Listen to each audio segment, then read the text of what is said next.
Hello and welcome to another episode of the Scarah Screamcast. It's me, Scarah, Damsel of the Doomed, and I'm here with a guest I want to introduce you to.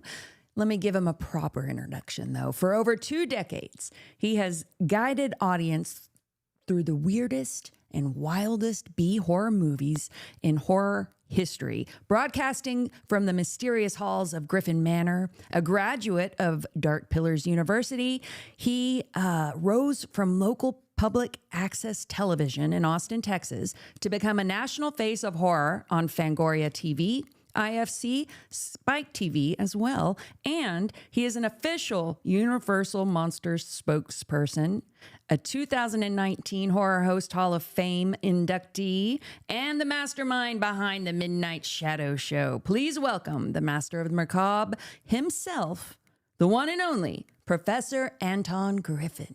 Thank you. My goodness. You did your research. There he is. That's impressive. Yes. Wow. I was a little nervous right there. I don't know if you could tell. I was a little... Oh, no. That was lovely. And I appreciate that. That's a lovely walk down memory lane for me, too. I wanted to give you your flowers on this because you are... I don't know of another one before you, unless I might be wrong, of Central Texas. There was a horror host who, in the 70s, who called himself Peter Lorre Jr. Peter Lorre Jr. Yes, and he looked like Peter Lorre from Mad Love, shaved bald, diminutive little man with bug eyes. Okay, so that's the name. He wore a gold lame jacket like Elvis Presley. Nice. And that was his bit. Now, very short-lived. Here in Austin. And then outside of that, I wasn't able to find out anything about it. So it was clear to me that this city needed some culture. Absolutely. And you brought it. And I can't wait to open that all up.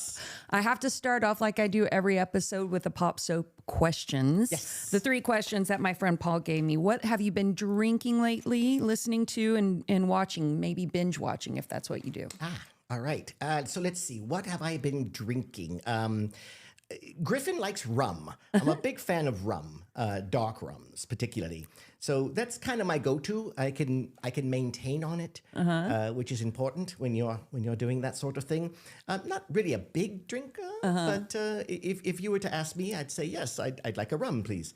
Bit of a pirate, maybe. There's a pirate in there. A little pirate mixed in there, yes. Perhaps that's what it is. Let's see. And the second question was, what am I listening to? It could be music or a podcast. I'm actually listening to it on audiobook again. And Steven Weber is reading it, and he's doing a fabulous job. Just to refresh my memory, and sort of, because I watched Welcome to Derry and loved it. Okay. And so when I was watching Welcome to Derry, no spoilers, kids. When I was watching Welcome to Derry, there's a character in there, Dick Halloran, who of course was the cook from The Shining, who Scott Crothers played. And I thought, why did they stick him in there? Listening to the book, he's in there. He's in it. I've read it a few times, but it's been so long. It just took me by surprise, and I was like, "Oh, he was at the Black Spot. He was there in the '40s during the tragedy of the Black Spot." I'm going to have to go back now. Maybe I'll listen to it like you are. I do enjoy, after reading them especially, I enjoy going back and listening again. That's fun in the car or whatever when you're walking the dogs. Exactly. That's kind of when we travel, we just put it on and listen to it. It's wonderful. And again, he does a wonderful job reading that book. And finally, what am I watching? I am not truly binging because I want to make it last. I'm really enjoying the final season of The Boys. Is that the superhero? That's the superhero bit, yes. I need to get back on that. When that came out on the scene, I watched, I think, half the first season and something happened and I fell off. But now, how many seasons have been out? I think this is the 5th and final season. Okay, so this is it. I'm going to be able to go back. Now, I will get to truly binge it because I'm sure I'll get hooked again. But, so many people miss the point, or at least they thought they knew what it was about. And then when they watch it, it's very reflective as to the world today, which it skewers mercilessly. That's what I hear. And it's wonderful to see. And my wife does not like to watch the show. She says there's no character on there that I like. They're all reprehensible people. And she's partly right. Yeah. But there are a few that I enjoy. But no, that's what I'm just taking my time and I'm enjoying every episode. Highly recommend The Boys. The Boys. Yes. I'm trying to think of what I might I don't know if I have anything. No, I am binging something. Euphoria. I'm not binging it, but I am keeping up with it. It's this season in particular is very different. But I'm enjoying it. But I just started watching Wuthering Heights, the newer one. Oh, and I've never seen Wuthering Heights before, so I know it's a different kind of interpretation of the story. Yes. So what I'm liking about it is the set design and the costumes are so good. It looks really well produced. It is very beautiful, and I'm enjoying the story so far. I know it's not exactly what was written or what was even portrayed on film. After you finish watching the new one, I highly recommend the Laurence Olivier, Merle Oberon version of it. There's been several, right? But the Laurence Olivier one. Oh. Okay. And yeah, he's amazing in it. He's I will. Absolutely amazing. I might watch a few. I love going back and watching various versions of films. That's one of my favorite things. So yeah, let's do that. All right. So I want to get to a quick couple of horror headlines. Sure. Oh, and if you want, you can chime in. I just knocked this. Is this still okay? All right, good. So first, now this is one I picked because I thought you might know about this. This is not on my radar. But Warner Brothers Clockwork announced that Ken Russell's infamously banned 1971 religious masterpiece, The Devils, has been fully restored from the original negative film to 4K resolution, and it will make its debut at the Cannes Film Festival before they have a 1-week theatrical run starting in October.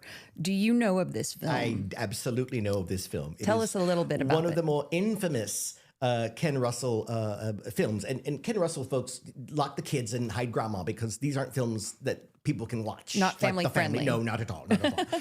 I mean, if you've seen Gothic, Ken Russell's Gothic. I haven't. You've never seen Gothic? Oh, goodness. Wait.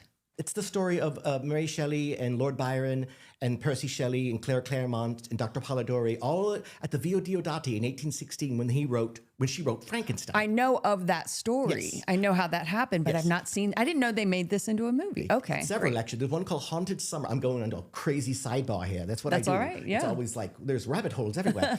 So yes, there's one called Haunted Summer, and then there was Ken Russell's Gothic. Okay, and Gothic is where you want to go with this. Okay. It's really good. But no, getting back to The Devils. Yes. It's an amazing film. It's hard to get through. It's very, very disturbing and very brutal.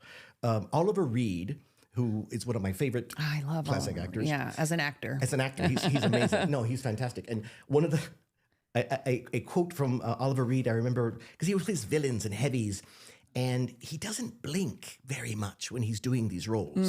When he's staring, when he's Bill Sikes and Oliver, he's just staring. So good. And they asked him about that one time, and he said, "Have you ever seen a snake blink?" Oh, nice. And I was like, "Ooh, nicely done, Oliver Reed." Of course, The Werewolf, of course, is one of his first films, a Hammer film. But no, the Devils, yes, recommend, but prepare yourself. Okay. It's something that set some atmosphere, maybe pour some rum. It's an uncomfortable watch. It's an uncomfortable watch. I feel like it's one, since it's going to have a theatrical run, I kind of want to. That would be ideal. Take a see trip it on the big screen. Yeah, yes. I would prefer to do that. So hopefully in October, I'll be able to pry some time to do that. The next bit of news is Terrifier 4 setting has been revealed. Franchise creator Damien Leone confirmed that Art the Clown's next bloodbath will take place on New Year's Eve. The Terrifier 3 it was a Christmas movie, so this one will be a New Year's Eve movie. And I was trying to rack my brain to think of another horror movie that was New Year's Eve. That was set in New Year's Eve? Let me think for half a second, because I want to say Terror Train, but it's not. That's not New Year's Eve. It was a graduation. It was a costume party, but it was a graduation. Was it a prom or graduation? It was a graduation. It was. It was graduation, because they were in medical school on Terror Train. Okay. But there was a movie called New Year's Evil. And that, in fact, takes place during New Year's Eve, during a telethon, where there's a masked killer that would call in and kill people and share it. And the host of this telethon has to deal with that. I hardly know you. But yes, that's off the top of my head. That's the one thing, the one horror film set in New Year's Eve that I can think of. Very good. New It's Year's like Evil. It's like a parlor trick. It was lovely. No, but I can't wait for Art to Clown to go to space. I'm assuming that's coming. It's eventually. Eventually. I heard the fourth is the last in the franchise, but right? they say that all the time. I think it really capitalism's going to decide that for art. Back that truck of money up. Right. And Beep, did you see that he got engaged? I did. How sweet. That was a lovely engagement, I thought. Yeah. In character or in costume, at least. Yeah, that's wonderful. Yes.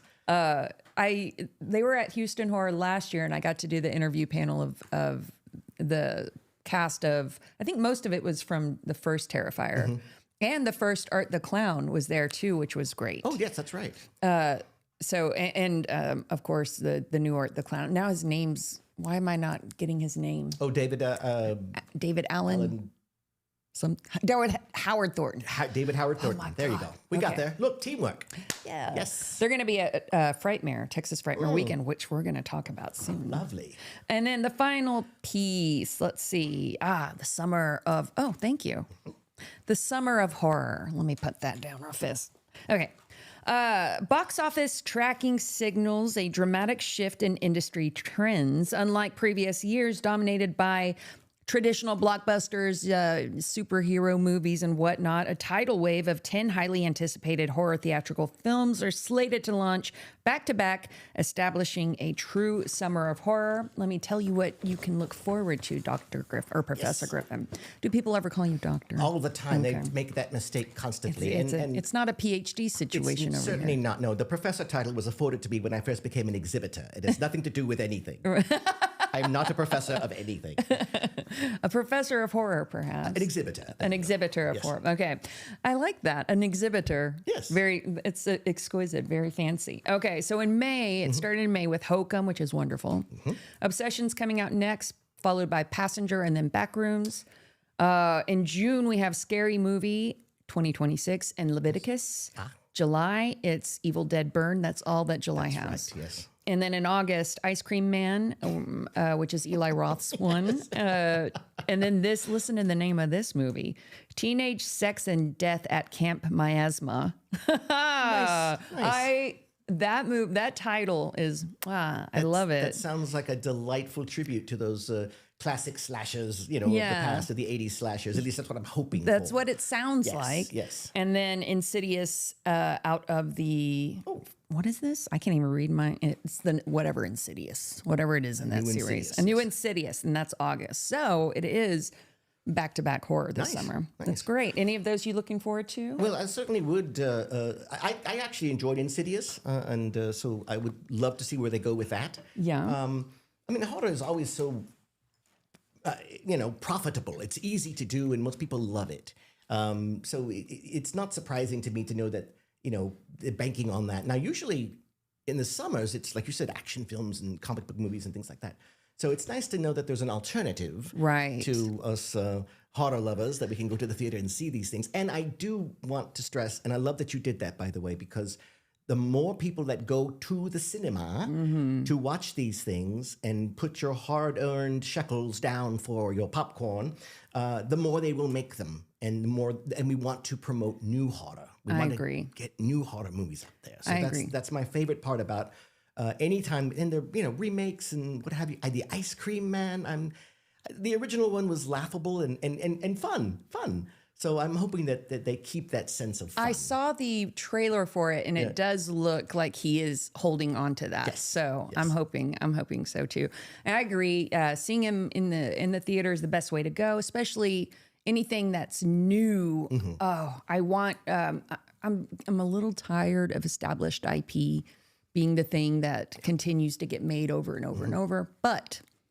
I'll go see it anyway. I'm going to support whatever. I definitely support anything that's independent. If there's an independent horror movie that has made a theatrical release, I'm going to be there. What are your thoughts on the new Exorcist?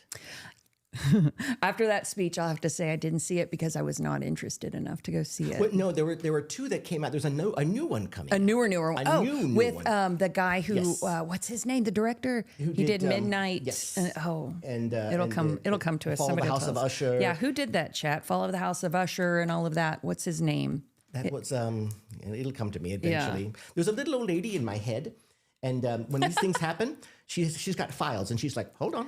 Is her name Margaret? She goes, I'll get there. And then like 10 minutes later, I'll be like, oh, We'll be on to something else. Yes. You're going to yell it at me. Like weird Tourette's. I'll just scream it out. I will see his. Yes. I will see his. When I saw the previews for the one that came out a few years ago, I was just like, And then I had considered seeing it, and then everybody was not into it. So I thought, I'll save it for streaming maybe. But I've never. Yes. I mean, again, established IPs, let's do it again. But I do like his work, if I can just remember his name, Work Harder in there. But it'll be interesting to see what he does with it.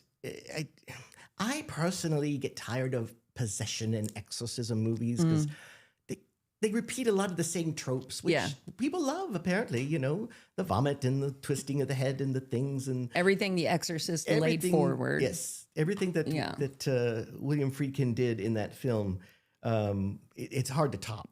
Really? Yeah. Truly. Yeah. It's the first horror movie that no, not the first one that scared me. It's the first one that gave me nightmares. Oh, is that right? Yeah. All right. I have to think back here for a second, but I think that I can honestly say the first film that I had a nightmare about was The Seventh Voyage of Sinbad, the stop motion Ray Harryhausen Sinbad movie, because of the Cyclops. Oh, I know what you're talking Cyclops, about. because he was big. He was a big dude. He was a Cyclops, right? But he wasn't like Godzilla big. He was just big enough to pick you up like a 12-inch G.I. Joe. Yeah. Which creeped me out. Yeah. And the stop motion of it was magical. That to me is creepy. Yes. I love that though. There was a dream that I still remember, vivid dreams, remember, of being on a beach on the sand, trying to run, but can't really running because you're on the sand. And this thing, Harryhausen design, has hooves for feet, and he's moving really fast. He can get on that sand. Right? He can make some tracks. Like, that's the worst thing I can think of as being. But and that one gave you nightmares. When I was a small griffin, yes, that was the one that bothered me. Oh man, something about that was just again the music, the Bernard Herrmann score, his moving. The way the stop motion was surreal. For me, it was with Exorcist. It was specifically the voice. That Reagan, as the possessed, Mercedes McCambridge, Pazuzu, and all of the different effects that they laid down. But that voice, that was in my dream. What was it I heard that when they were shooting it and she was recording the voice that she would just smoke packs of cigarettes? That's what I read. Yeah, they talk like that. Just get I'm sure vocal edema is what we call that. I'm sure she damaged herself. But I met Eileen Dietz and I got to interview her at a convention, and the first thing she said to me was that I don't have to talk so loud into the microphone. And it wasn't my fault. I wasn't even interviewing her at the time. She was sitting way back at the end of the hall, and she couldn't even see me. She was so far back. But the speakers in that center in Bastrop are notoriously very loud back there. So up front, it just sounds regular, but in the very, very back, there's a sweet spot where it's super loud. Right. So I was just at a regular conversation level, and she came up to me, and I was like, "Hi, my name," and she was like, "You don't have to talk so loud in the microphone." And I was like, oh. So later during the convention, I just made sure to whisper. That's right. I was like, "Eileen Dietz, is this okay?" And she was, she was something else, that one. But I'm grateful to, have been able to ask her questions. That's wonderful. What was I going to ask you? What was next?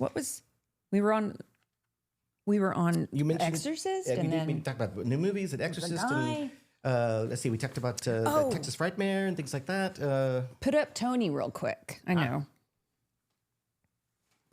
Oh, there's our friend Tony. Hello, Tony was the first guest on the pod. Oh, is that right? And he's my buddy, Hi, and Tony. that's him giving his thumbs up. Let's do it. Hey. Now, Tony, he's the first in the chat, so I wanted to put him up. I always put him up whenever he comments, and he just wants to let us know he also loves Oliver Reed. Oh, who doesn't love Oliver Reed? I watched Oliver. I guess so many times as a child. So many. I don't know why I was so into that movie, but it was the music and everything. Oh, same. Ron Moody as Fagin is just wonderful, fabulous. I mean, that's. If anyone asks me and they say, what is your dream role that you've never done, you haven't had the opportunity to do, live on stage, the answer would be Fagin. I can see that for you. Just all the songs, I would just, I do it at karaoke a lot. I was going to say, Yes. do you sing it in the shower ever? Singing, you had to pick a pocket or two in the shower. That's odd. That's odd. Even for me, that's a little odd. What pocket are we talking Exactly, about? and you stop picking at it. It's never going to heal. It's going to get infected. That's right. Okay, so I have a few little facts about you that I good just heavens. want to pop out. All right. Universal Monsters spokesperson, like I said, and I think you're even, well, you're wearing, sometimes you wear the Universal Monsters. Sometimes I wear the Universal Monsters. I changed it up for today just because I wanted to honor Zachary, of course, the king of all horror hosts, in my opinion, John Zachary. John Zachary. John Zachary, who started his career as Roland, but ended up using his real name of Zachary. And one of the first people that I idolized doing horror hosting. And I was fortunate to meet him several times. And we wrote back and forth. And I shared with him my fear of bears. I have a fear of bears. Because they're bigger than you. They can outrun you, outclimb you, outswim you. They can eat you. If a bear wants to kill you, it's going to kill you. Something about bears. I must have been mauled in a previous life or something. But Zach would write to me, Joseph, my friend, beware of the bears. Using your fear against you. Yes, he would always send that. Beware of the bears. Was he featured in American Scary? Oh, yes. I thought so. Oh, yes. I think then I know exactly who you're speaking about. He was just a charismatic, charming, wonderful. They called him the cool ghoul in the 60s. Yes, I know exactly Yes, who you're talking about 'cause now. He had a Dinner with Drac, which was almost like a top 10 in October when he released it. It's a little novelty song about going to Dracula's house by the sea.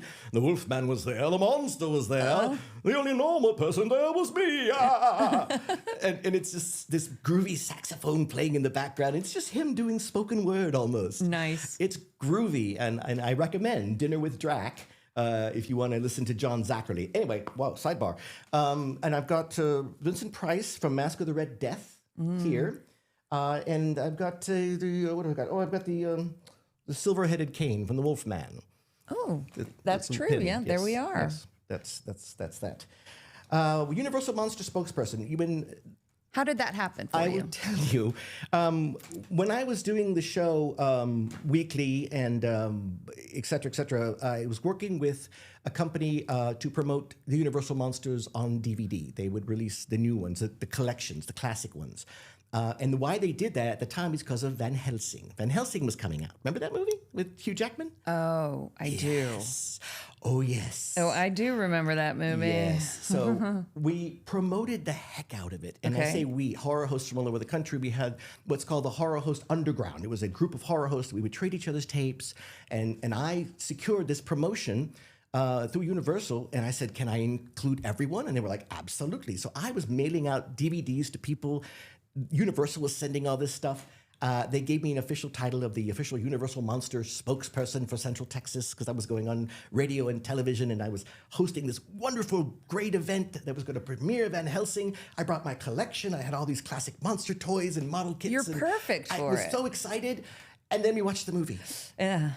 And Oh. I literally Oh, no. went to the front. The movie was over, and I ran to the entrance of the theater, and people were walking out. And I said, "Thank you for coming. I'm so sorry.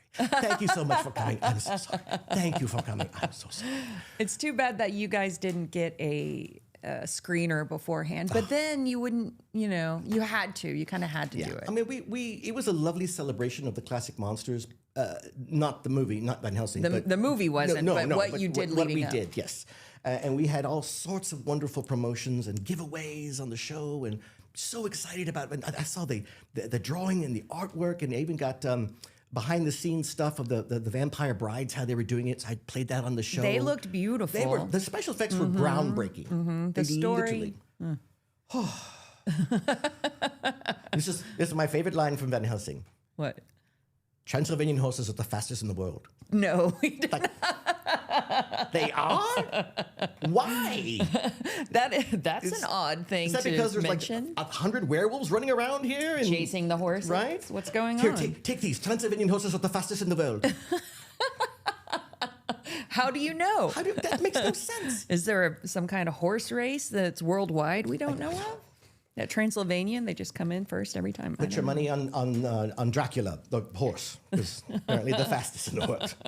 Yeah, that one was unfortunate. But of all of the movies that have come out to either continue storylines of Universal monsters or pay homage to or whatnot, I think for me, my favorite has been, and it's not the movie. I don't know how to say this. I'll just say the movie and then I'll tell you why. The Shape of Water, I really enjoyed because I thought it was an excellent take, and I loved the creature design in that movie, and it was such a nice, like, kind of a different version of Gilman, but in a different era and a different world even. It was beautifully done, and that was Guillermo's tribute to the Creature of Black Lagoon, obviously. If he got to do a creature movie, I would hope it would be like that. But he just did it, so we have one. We could just pretend it's the Creature of Black Lagoon. Yeah. No, that is a gorgeous film, and he's got such a love of classic monsters. Recently had success with Frankenstein. I mean, we're talking Oscars. Wow, amazing! Nominated and constantly being pointed to and celebrated. I have my biggest problem with his Frankenstein, if I may. Go ahead. Is that it was beautiful, it was shot really nicely, but they tried too hard to make you go, oh, the monster, poor thing. We know, we're supposed to feel sorry for him. Right. In the little novel, heavy-handed. Yes. In the novel, the monster goes through a period of righteous anger, kabod Yahweh, Old Testament type of rage, where he tells his creator, if I cannot inspire love, I will instead inspire fear, and I will be with you on your wedding night. And that monster kills his younger brother, his bride, his best friend, and it makes Victor's life hell. Wow. But he chooses to kill. In Guillermo's version, all the deaths were like accidents. Yeah. Oops, oh, sorry. I didn't, clumsy guy. Victor shoots and hits Elizabeth instead. No, there is no rage. Yeah, he was a monster in the novel. Absolutely. Through and through. But justifiably, once you realize everything that happened, and to him, this pitiful creature that just wants to be accepted and loved and didn't ask to be born. No chance of it. None at all. And so, like the old song says, why can't I be you? He's like, well, look at you. You got everything. And like, you made me, and you abandoned me? Which is a very human experience, interestingly enough. So I wish they gave the monster a little more anger instead of making him this. I mean, they gave him superpowers, for heaven's sakes. Bombs didn't kill him. Yeah. But he was moving the boat. But I wish he had the rage, because that's terrifying. Yeah. That's terrifying. Yeah. I love a good rage moment myself. Yeah, I agree. I think that would have been a nice way to go about that film. Very good. Somebody, by the way, real quick on the chat, they wanted to say Burnt Offerings. Oh, yes. Is their favorite. Burnt Offerings is wonderful. With Oliver Reed. Yes. That's a very good one. I think that the Burnt Offerings house, if I'm not mistaken, that they used was the same one that they used for the mortuary in Phantasm. Really? Yes. I can't remember the name of the Morning Star or something like that. But the building, the house itself. But yes, Burnt Offerings, very good. Another excellent one. 2019 was when you were inducted into the National Horror Host Hall of Fame. Yes. Where was that? Was that a big ceremony? How to tell us how that went down? It was a big ceremony, and I was nominated and inducted. It was in Ohio. Something about the water in Ohio. So many horror hosts come out of Ohio in the Cleveland area. Same for haunted houses. Right? The Goularde. There's something about that area. Anyway, so many of them. Son of Ghoul. A lot of ghouls up there. Anyway, but that's where they had it. They had it at not Cinema Wasteland. It was, oh, good heavens. Now I'm giving her something else to look for in my head. But anyway, Flashback Weekend, I think is what it was. Anyway, that's where they had the ceremony, and Elvira was, MC, if you will, go out there and talk about. She wasn't Elvira; she was Cassandra Peterson, which is fine. But she was there as well, and it was lovely. It was nice to. It's nice to get an attaboy. Yes. Just to have someone go, good for you. So I flew myself up there, and they put me up in the room, and they gave me a piece of paper that was framed. It said, "You're now a national horror host," and I said, "Great, thank you." Rum. But it's nice to have a national too. That's amazing. And well, I mean, you deserve it. Like I said in the introduction, where you started, and then it's your trajectory seems like it was fast, but it did feel like it was fast from starting out and then getting to Fangoria and doing the things on IFC and whatnot. So when in the beginning, when I first, as I said, realized that Austin needs an exhibitor to show them horror and culture, I went to the stations. I put together a promo reel, and I had built a set, and we did some great little shots and great bits, and I thought it was quite good. I bet you could guess what first movie we used. I bet you can. The most famous public domain movie of all time. Oh, was it House on Haunted Hill? No, Night of the Living Dead. Bingo. Sorry. Yes. Nope. That's it. Everyone does it. Anyway, so that's what we did, and we took it to the stations. We took CBS and Fox, and they were like, "This is great. We don't have any budget for movies," and we said, "Okay, we'll do that." So I contacted this company called Corinth Films, and I secured the rights to these public domain flicks for $100 a title. Wow. And they would send me masters. I would take that master and create something with it, and then send it back to them, and then I could alternate, or I could alter that show to make it mine. I could do inserts and my bumps and all the things. I made it mine. So it was my version of that public domain movie. You edited? Yes. Oh, that's great. For time or whatever, I could do that. The other thing is I could not exhibit them other than local television, which is why there were no DVDs, because the contract specifically said I cannot sell them. I can just put them on TV. Right. And so I came back to the stations and I said, "Okay, we got movies." And they said, "Great. We don't have a budget for any set or anything." And I was like, "Hold on, right back." And so once again, I went out and I met my co-producer director, Shane Scott, who was a local filmmaker and wanted to kind of start getting his feet wet in producing these things. And so together we built a set, and I wrote all the scripts, and Shane shot it, and we edited it together, and we came back once more and said, "All right, here we go, fully realized. What more do you want?" And they said, "Well, we need you to figure out a way to buy the airtime for advertisements." I said, "I'm not doing that." What? I'm not doing that. Somebody do their job around here, please. I'm providing you with a show. I'm giving you everything. Now they would call me around October, of course, and they have me host something on their show, or show up at the weather, or do something goofy like that. Yeah. I was able to parlay that into a partnership with Goodwill Industries of Central Texas. I became the official Halloween costume spokesperson. I saw a commercial when I was looking around. I was poking around trying to. In fact, can you put the older picture of the professor up?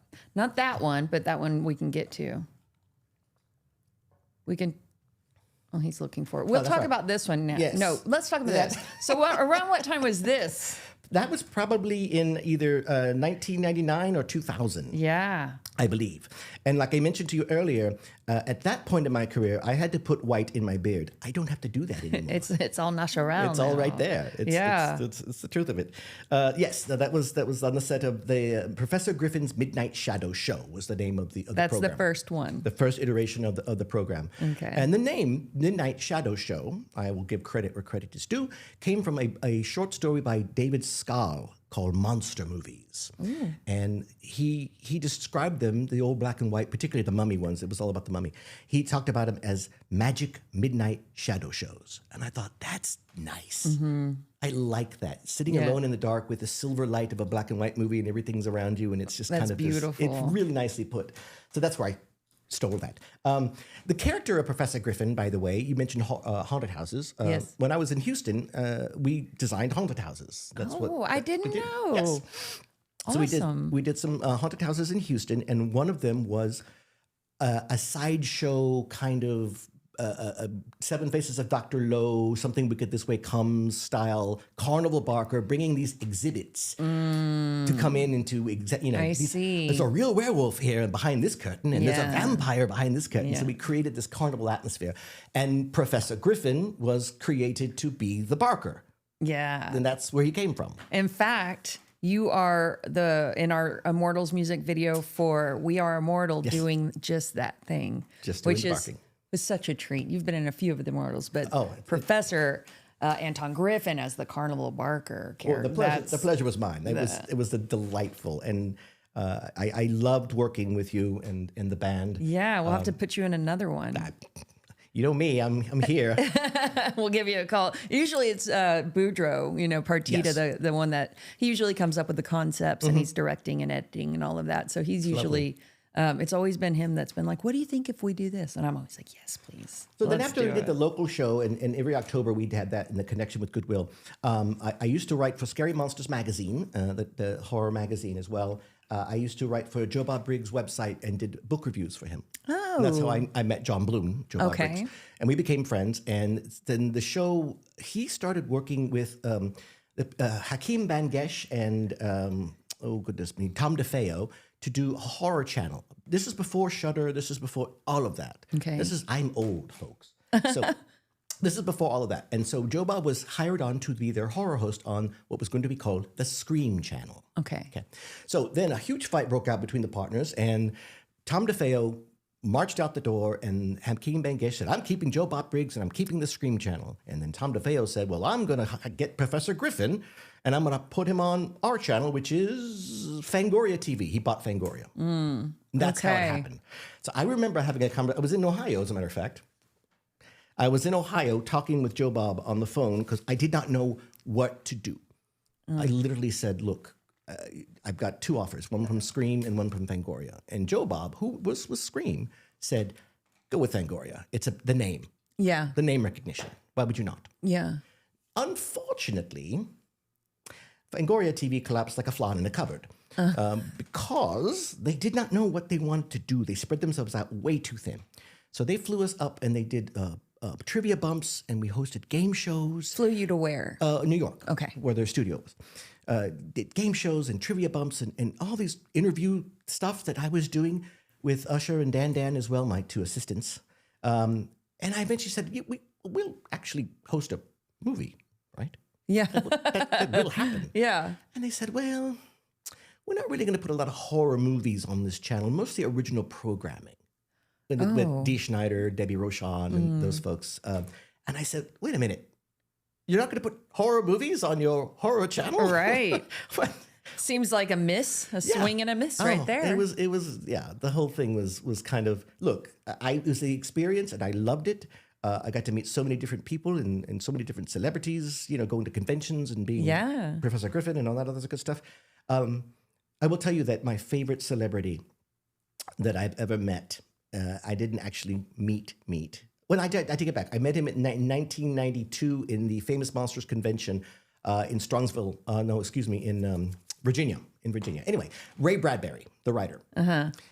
Met him there, and I wrote a birthday tribute to Ray Bradbury, an essay honoring him and all his works, and I sent it to him. And he responded to me and said, this is beautiful. I'm going to keep it in a special file and read it from time to time. It was quite wonderful. And for Ray Bradbury to tell me that, I thought, well, I've met so many people, but none of that matters. That is an amazing, this is the one something that to be matters, right? told. Oh my goodness. I'm going to keep it and read it from time to time. Get out of here. And then I killed him. Oh, of course. Yeah. It was Where's the body? It was a complete accident. I knew he was getting old. Yeah. And so I reworked the essay into a eulogy just in case. And he died the next day. Did he really? Yes. I kid you not. And he didn't get to reread it over and over. He wanted to. And so that's my power, apparently. Yeah. Please don't send me a birthday card.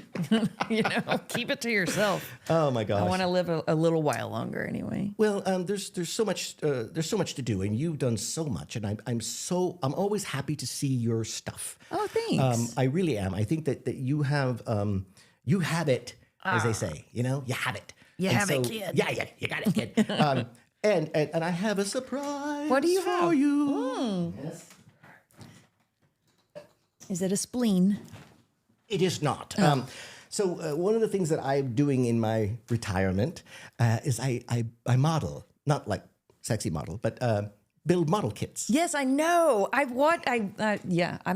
creep on your social media from time to time. I absolutely, it's my favorite thing in the world to do. Grew up building the old Aurora Monster models and doing all this stuff. So I am inviting you to join the cult. I'm so excited. The Haunted Manor model kit. Oh, look at this, and it glows in the dark. In the dark. I will do this, and I will document it. Oh, that'll be fun. And I'll share it with you. Now, these kits, it says Haunted Manor.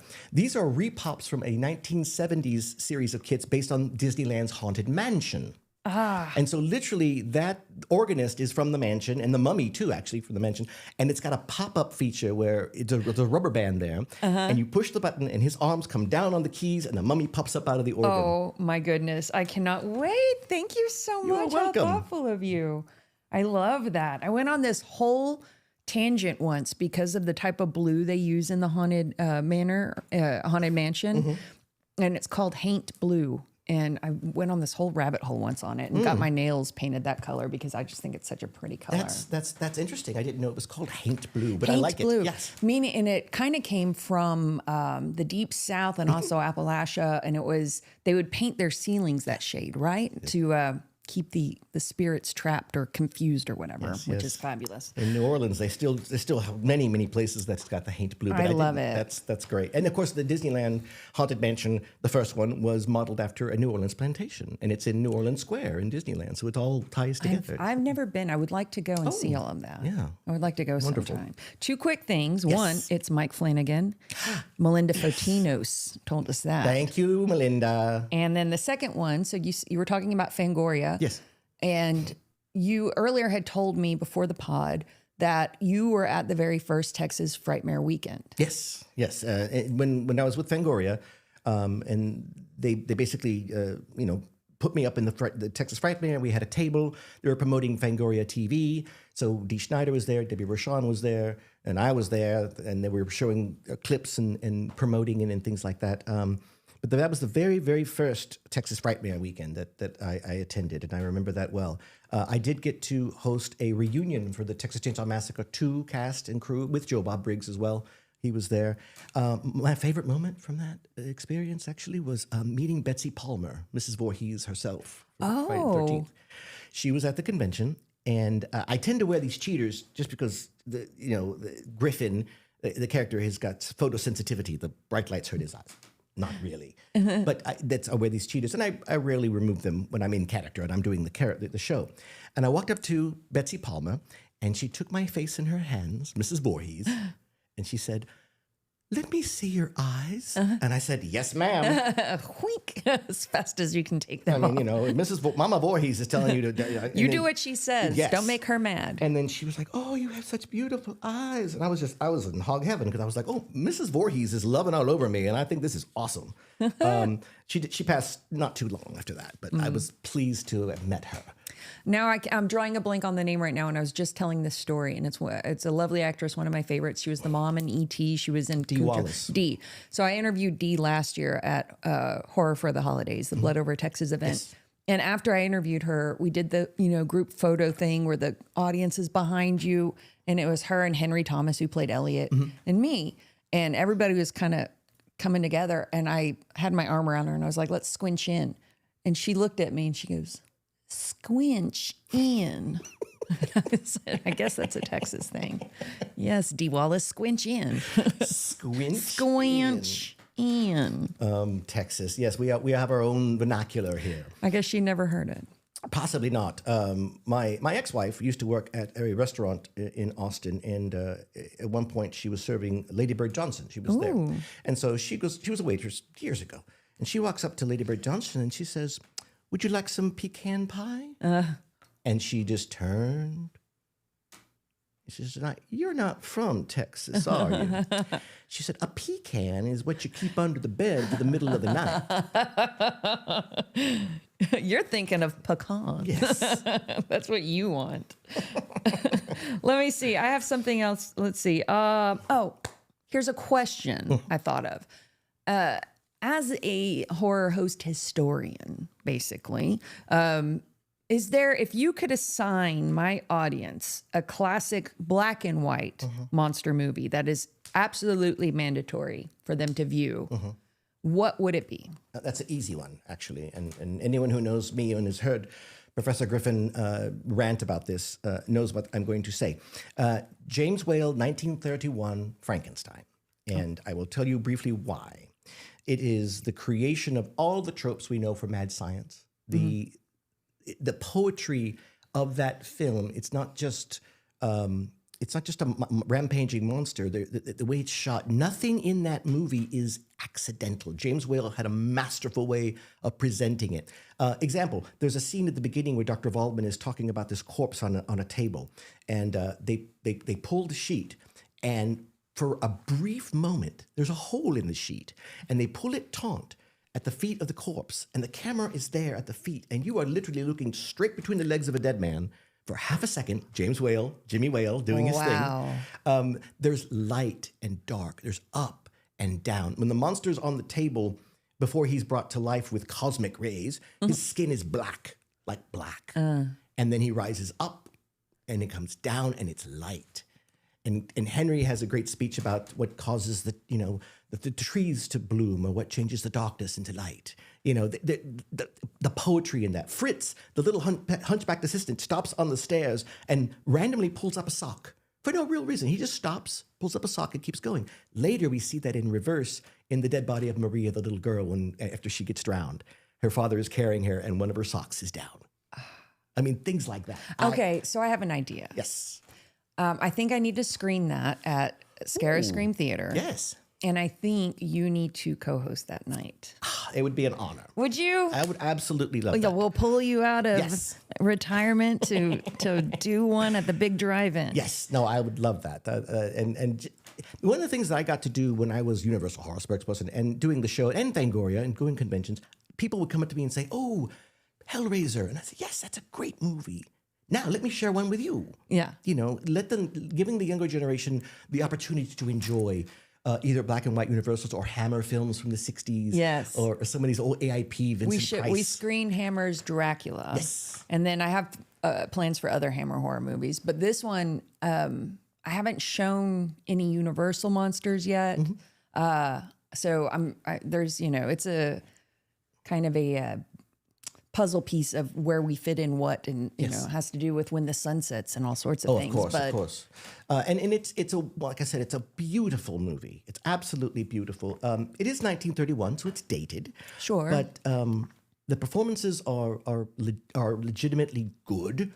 And of course, Karloff as the monster, who could have made it into just a stumbling, murdering creature, gave him pathos and empathy, and you felt so bad for him. We were talking about that earlier with the monster, but there's a moment of genuine kindness, beauty, light in his eyes.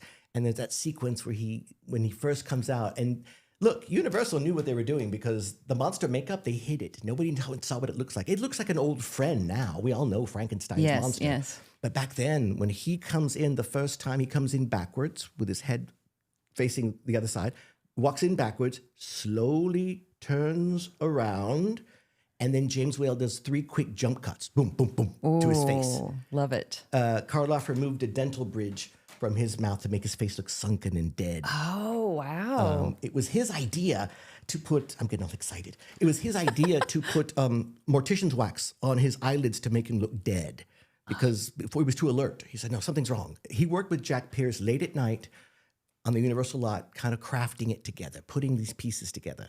And Jack Pierce had Greek, I'll say my heritage. Jack Pierce had a reason for every part of that monster. There's a reason he's got a flat head. There's a reason there's bolts in his neck. This is the kind of stuff I live for. And that's what I like doing out at Scream Theater is talking about the history and the production secrets and all of that stuff. And this movie and all of the several movies, especially from Universal, though, that I feel are your expertise. Yes, I can say without modesty that I've spent a lot of time talking about them and writing about them. Yeah. I did write a book, which was a collection of my essays. And basically what I would do when people would write me to my website, when I had a website, and they would ask a question and I would answer them as an essay. So I basically put them all together and I published a collection of essays. It's the Midnight Shadow Show, Professor Griffin Journals or something like that. It's out of print now. Every once in a while I get a check for like $3. It's lovely. It's lovely. But no, in that, basically, I do a lot of examinations on these classic monsters. Okay. And I really dive deep and think outside of what they are when they were written, what the reflection of it was, because they're very timely. What was going on during? Yeah. Yes. That's smart. You yes. know, the people coming back from the Great War, World War One, with hideous deformities that no one had ever seen before, wearing false faces. You had Hunchback of Notre Dame. You had Phantom of the Opera in the 1920s. Oh, you are so right. We had these reflections as to what was going on in the world. Pre-Hays Code, which is, I'm not going to get into that, but pre-Hays Code, you had things like Frankenstein, Dracula, Dr. Jekyll and Mr. Hyde, which is incredibly sexual. It's a very sexual movie because the repression that Jekyll had to deal with, and then Hyde was his release from that. He can do what he wants to. Do what he wants. Get it out of your system. You know, sow your wild oats, Mr. Be a Hyde. bad boy. That's right. That's right. But no, that Dracula is interesting because it's the first film that actually acknowledged, not Nosferatu, that doesn't count. It's German in 22. The first American film that actually dealt and accepted the supernatural. Because before that, they were all murder mystery plays like The Cat and the Canary, London After Midnight. These weren't real vampires. There was somebody dressing up like a vampire to catch a killer or something like that. Right. This was the first one, Actual. 1931, Bela Lugosi, that they said, nope, it is a vampire. It is legitimately a supernatural creature. Kicked it off. Yep. Amazing. And at the same time, they were doing the Mexican one, right? Yes, they were shooting the same. The Carlos Villejara was Dracula in the Spanish version. Same set and everything. Have you seen that one? I have not. Beautiful. That's what some people prefer it. The only problem with it is it's Carlos Villejara and not Bela Lugosi. I was going to say. And Lugosi, he had limitations. Hungarian, never really mastered the language like Peter Lorre, who was also Hungarian, but he mastered the language. Lugosi, he learned all his lines when he did the show on Broadway, when he did Dracula on Broadway, he learned all his lines phonetically. He literally memorized the script phonetically. That maybe is why his cadence is okay. But I kind of like it. It works, though, right? Yeah. You know, he sounds like a long dead mouth struggling to remember how to talk. Yeah. You know, when you think about it, Dracula, he's not entertaining people in his castle. He literally had no reason to speak to anyone, not even his brides.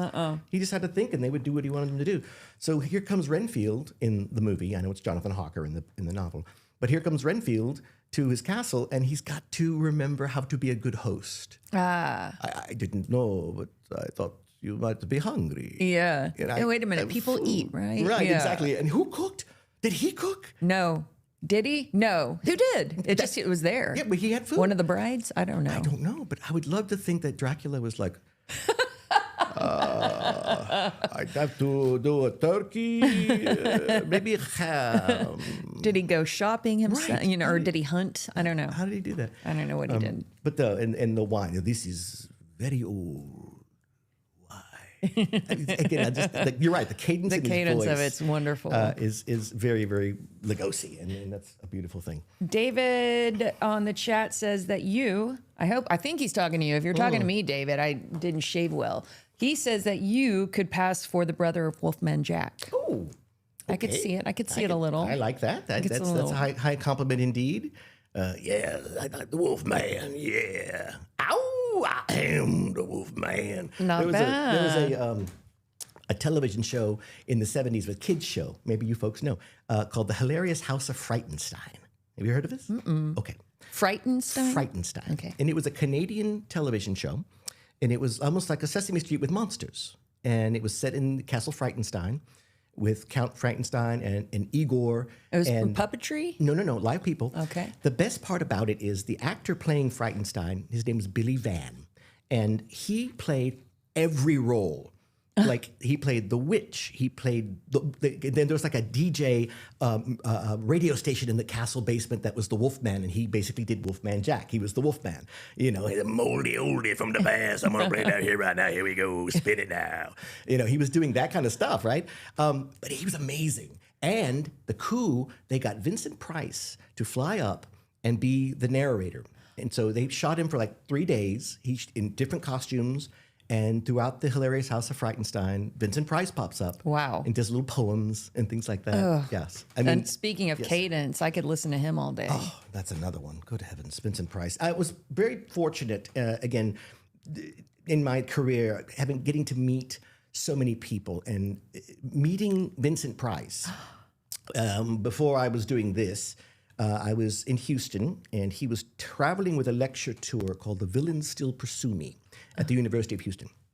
And so I went, I attended, I waited around after it was done, and sure enough, he walks out, and a small crowd was there, and we all kind of walked up to him, and he just started talking to us. Now, he turned to me, and he looked at me, and he said, well, hello, what is your name? And I said, I'm Joseph, nice to meet you.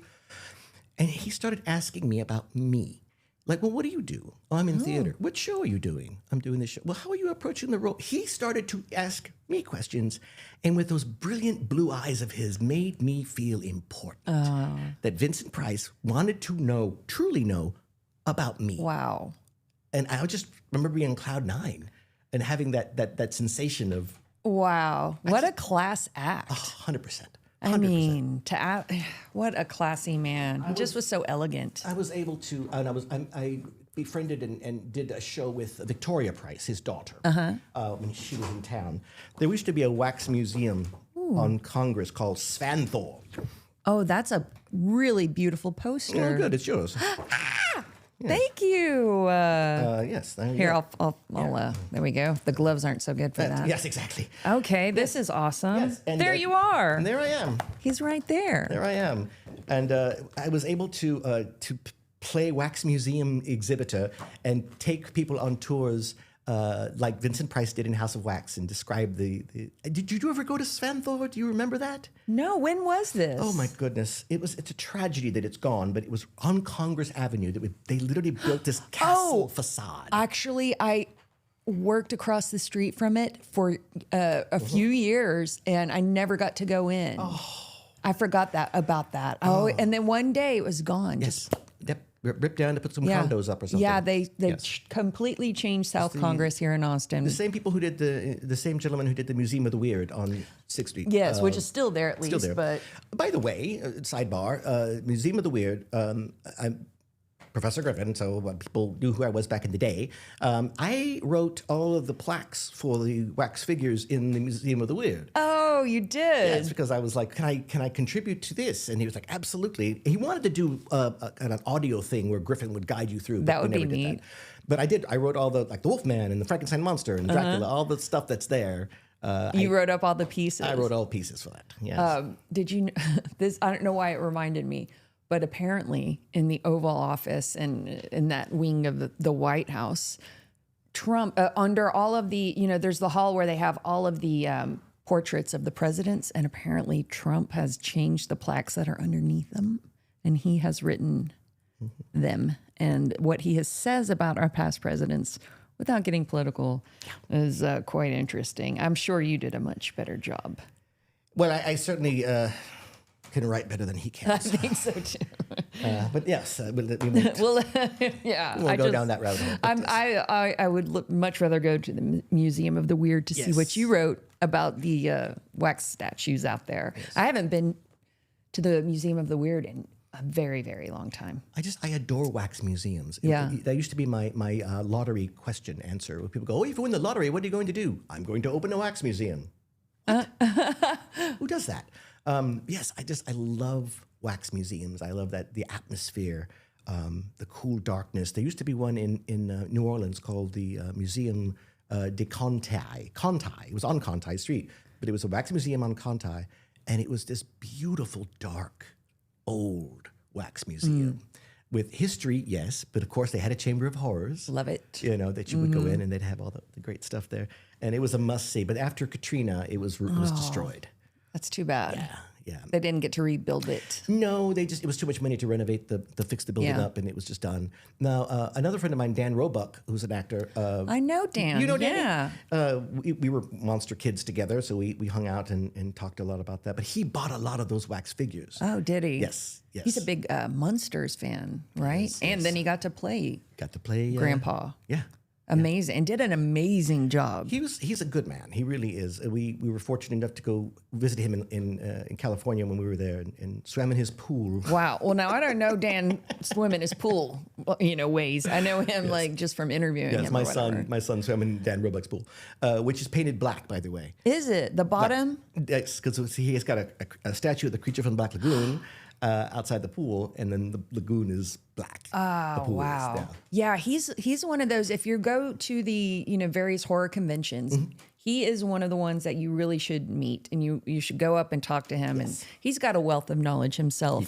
He does about it, and a horror host character of his own. Does he? Dr. Shocker. Dr. Shocker. I didn't know. Yes, he. There was and now you should check this out too. It's called Halloween: The Happy Haunting of America. It was a documentary with Bob Burns and. When did it come out? What era? I want to say it was in the 90s. I may have seen this, but I'm going to write it down. Tell me again. Halloween, The Happy Haunting of America. Okay. And it basically goes on tours for all these haunted houses all across the country with Bob Burns and Dan Roebuck.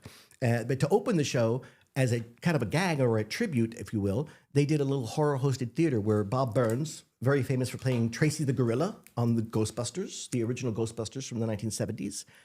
I am blowing your mind right now. I know. Tracy the Gorilla.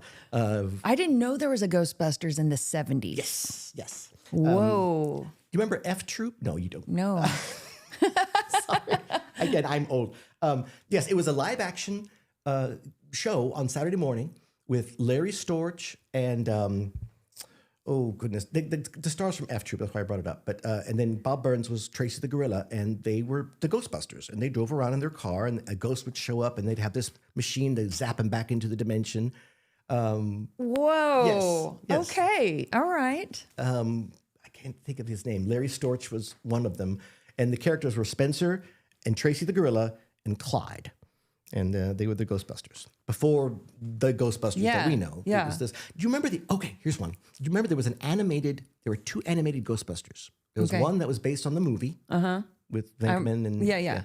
And then there was another one with a gorilla driving a car. I do not recall any gorilla in Ghostbusters. That is, I'm going to have to check into this. I mean, of course, I believe you, but now I have to see it. Yes, well, you have the hilarious House of Frankenstein and the Ghostbusters from the 70s. I think they're on Tubi, actually. Okay. You can find the episodes on Tubi. When you said 70s and Ghostbusters, my brain did a little, what? I said, wait a minute. What's wrong with him? 70s. Out of his mind. Those Ghostbusters in the 70s. Let's play our game Bone Deep. Let's do it. I like to hear how people say Bone Deep. So give us a good Bone Deep. You are now playing Bone Deep. Bone Deep. Bone Deep. Right to the marrow. Ouch. We're going to put 60 seconds on the clock. I'm going to ask you these questions. You'll choose your answer. Yes. And I'll let you know if you're right or wrong. And Sounds then we'll see where you compare on the scoreboard. Oh, good heavens. All right. I'm gonna kind of shuffle these around because I have some that are very short and some that are a little longer, and I want to make sure we're fair here. So once he puts the timer on, that's when I start because it starts automatically. Yes. Are you ready to play Bone Deep, Professor Griffin? Ready to play Bone Deep. Are you ready to get bone deep? Let's do it. Did you like that voice? Yeah, that's good. That wasn't bad. That's good. Okay, we're ready when you're ready. You need a roommate. Who's moving in? Count Dracula or Frankenstein's monster? Frankenstein's monster. Incorrect. If you had to spend the rest of your life as a creature, would you rather be the Wolfman or the Gillman? The Wolfman. Incorrect. God. Okay. Sophisticated devil or a mad scientist? Ooh, mad scientist. Oh, man, we are incorrect again. Let's see, silent cinema shivers or Technicolor gore? Silent cinema shivers. Correct. Creepy castle or haunted carnival? Ooh, haunted carnival. Correct. Hello. Vampire kiss or Wolfman's bite? Ooh, vampire kiss. Correct. Okay. A mad scientist offers to surgically enhance you. Do you choose an extra eye implanted onto the back of your head, or do you exchange your dominant hand for a venomous scorpion claw? Ooh, scorpion claw. Incorrect. You are gifted a legendary artifact from cinematic history. For your personal collection, are you taking the puzzle box from Hellraiser or the Necronomicon from Evil Dead? I'm probably taking the puzzle box from Hellraiser. Incorrect. And we have a bonus question. Okay, go ahead. Let's see. You have to spend the rest of your life as a creep. No, we already said that. You are trapped in a torture chamber for 48 hours. Right. What would your captor play to annoy you, annoy your auditory senses? Would it be the sci-fi theremin sounds or the high-pitched screaming of 80s slasher final girls? The option isn't there for the audio for Van Helsing? No, because that would do it. But I'm probably the screeches from the final. Correct. You have the puzzle box. Oh yes, Look at that. I haven't figured it out yet, but I hear that. Well, don't open it here. Oh no, well, of course not. No, we don't want to do that. But there you are. You already have it. So now you need the other one. Yes, you need the other one. I will say that was fun, but I'm curious where the right and wrong answers come from. Is that me. from you? Okay, yeah. I see. All right. Because I will say that if Count Dracula is your problem, excuse me, if Frankenstein's monster is your problem, Count Dracula is not the solution. That's right. You're not safe. No, it's not. You're not safe. I just think if you're roommates with Count Dracula, you'll have better conversation. I guess it depends if it's Frankenstein's monster from the novel or from the movie. True. I feel like Frankenstein's monster, you could sit back and enjoy a drink and a cigar and, eat well and tell stories and talk. Whereas Dracula, your friend's going to start disappearing one by one. And you'll be like, where's Bill? Right, He was here earlier. Oh, you can't have a party. No, absolutely not. You don't invite your family. And what is her name? No, Stop it. You're not allowed. That's what always cracks me up when people go to visit Dracula and they take a picture of their fiancée and they put it there. And Dracula goes, may I? Yeah, she's quite lovely. Like, he's looking at the dinner menu. He's like, nice. You're gone, and now I'm going to get your lady. Here you go. Yeah. Bye-bye. Also, Dracula's kind of sexy. Absolutely. Vampires. And I will honestly tell you that the sexy vampire is thanks to Bela Lugosi. Because before then, they weren't sexy. They were horrible, rat-faced monsters.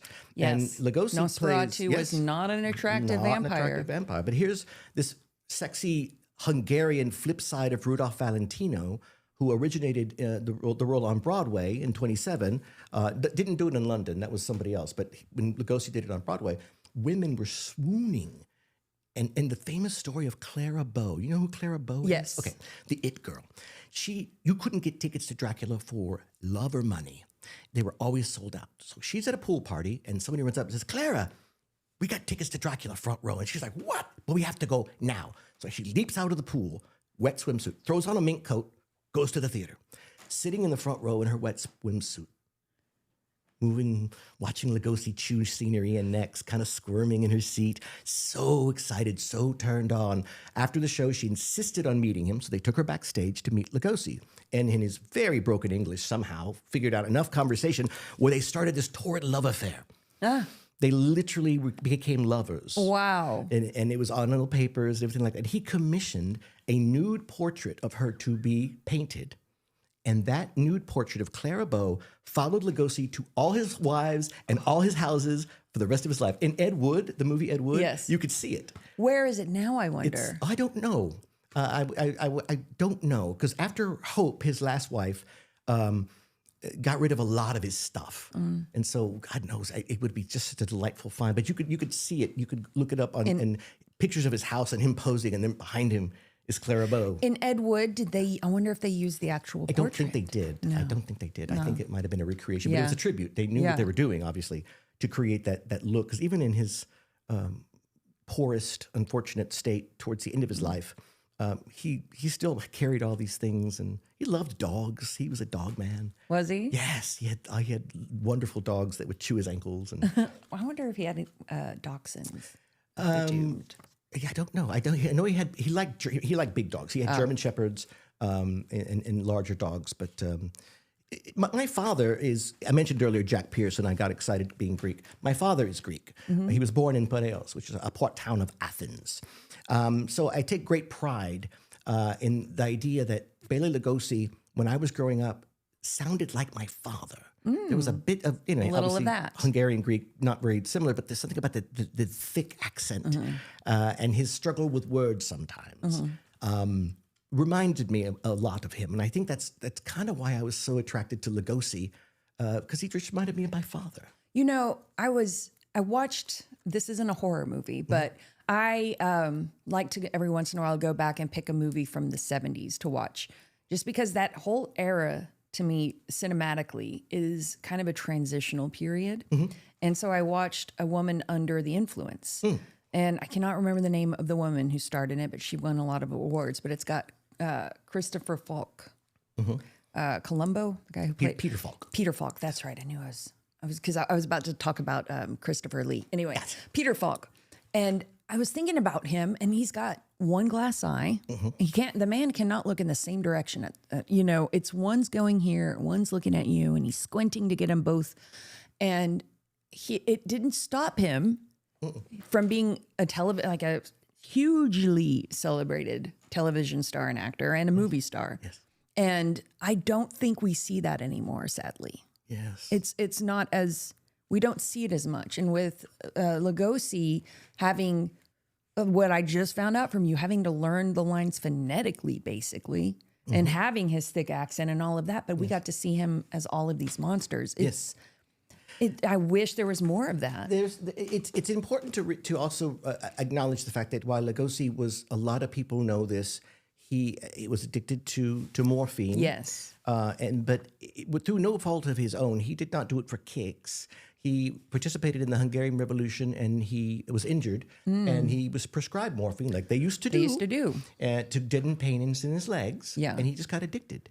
I mean, and the pain probably never went away. Never, yeah. So what is he to do at that point? Right. There wasn't methadone clinics back then, I don't think. And even then, that's not like necessarily, it's trading one for another. When he was the first celebrity to check himself into a rehab facility. Really? Yes. It didn't stick for him, did it? Well, it did. He came out with a clean bit of health, but he did not last much longer. Oh, I mean, see. he was so decrepit, and so his body was so ravaged by all the abuse that he'd given it. He did. He came out clean, but unfortunately, he passed away in his sleep shortly after that. I think he was reading a script. How old was he? Goodness, I want to say he was 83. Okay. Something like that. 82. Yeah. Right? Yeah. Something like that. I think he was in his 80s. Not bad. Yeah. And the rivalry, real or not, between him and Karloff, people like to talk about that as well. And I don't believe it's true. I think they had a respect for each other. They did enough movies together. Yeah. The two of them. Maybe that was like a studio manufactured rivalry situation. Because they appeared in like The Raven and The Black Cat in the 1930s, where they were literally enemies. And so it was kind of fun to see Dracula versus Frankenstein. Yeah. That's kind of how they're pushing it. But it's kind of smart, actually. Yeah, it's brilliant. It's a brilliant ploy. Yes. Little scheme. And, since 1969, Night of the Living Dead, or 1968, Night of the Living Dead, a lot of those classic Gothic monsters went away for a while. They're back. They don't really go away too long. But I want to say that Romero's film, going full circle again, Romero's film sort of kicked off a whole new generation of nihilistic entertainment where people were literally meat. Literally meat, So that changed everything. And then and we got to host it again in 2020 on CBS for the Professor Griffin's. Yeah, put that other picture up if you don't mind. That was this one. We go. That was the one we did for the pandemic on CBS. And there's Dan and there's Usher. There's Dan now, and who's Usher. the head? That's Arnold. Okay.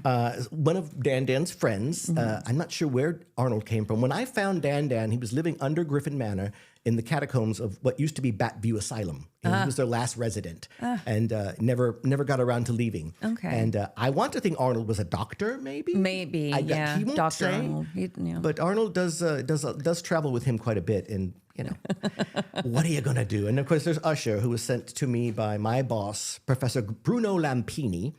I got Forrest Ackerman, who was the editor of Famous Monsters magazine back in the day, to provide the narration opening for my original show here in Austin as Professor Bruno Lampini. So it's Forrest Ackerman's voice introducing the show. Then we jump ahead to 2020, and we had a whole new show and a whole new opening. And so I reached out to Joe Bob Briggs and to David Daltmalchian, and they provided the narration for that show, for the new one. Wow. Yes. Amazing. I'm going to see Joe Bob on May 29th, I believe. That's right, yes. At the Link or AFS or whatever. Yes. He did it a few years ago, and I went to see him then. And He's fabulous. I really enjoy what he has to say. He's an amazing speaker. I take notes from him. You know what I mean? He's great. I didn't know that you had that kind of relationship with him. Yes. I mean, I reached out to him and asked him, and he said, "Oh, yes, of course, I'll do it." And of course, he never did. So then I reached out to Darcy, and I was like, "Darcy, he hasn't done it yet." He hasn't? Well, hold on. I'll do it right now. And so she sat him down and made him record it and sent it to me like that day. That's awesome. So you have to go through Darcy. You have to go through the women to get anything done. Yeah. And then David Dalsmachin, when I asked him, he said, "I would love to do that." And like the next day, he gave me like 3 different recordings, 3 different versions. Nice. And so Boudreaux, who directed the CBS special, he melded them together. He took parts from both and put them together into the opening. Is that... can we see that somewhere? Yes. It's. I believe it's on YouTube. I believe YouTube.com, the website. YouTube.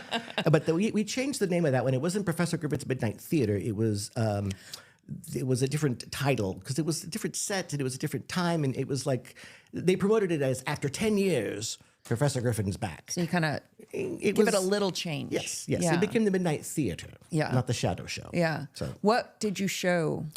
Night of the Living Dead. Ah, okay. Yes. You're like, here it is. That's what I'm saying, full circle. Yeah. So our first show was Night of the Living Dead, and frankly, the last show I did in 2020 was Night of the Living Dead.